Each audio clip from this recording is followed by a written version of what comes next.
Alright, here's the chicken I have. This is how I cut the chicken so I can be able to make it more. The juices in it, I save that. Because you can use that to make you some, you know, gravy, some stock, you know. Don't throw that away. I'm going to put this in the soup. I'm just going to set this aside. Perfect. And then I'm going to cut it into little bite-sized pieces. You can really stretch meat. These are just the little pieces of it.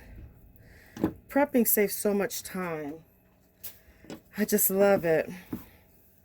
Makes it so much easier for me to cook. So this is what I end up doing. Okay.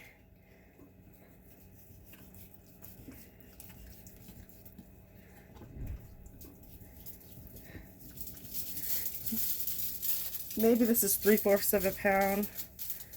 I don't know. I just, if the turkey, not turkey, but if the chicken breast is bigger and we get more meat, great. If we don't, that's great too. So this right here is going to actually feed 9 people.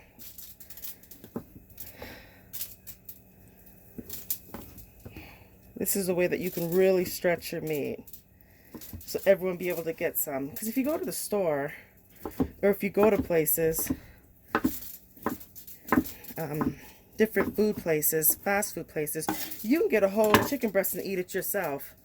Or, like this right here, this just makes it a lot. And that's not a huge amount, but it's okay. It's a way to stretch your meat. So that's done.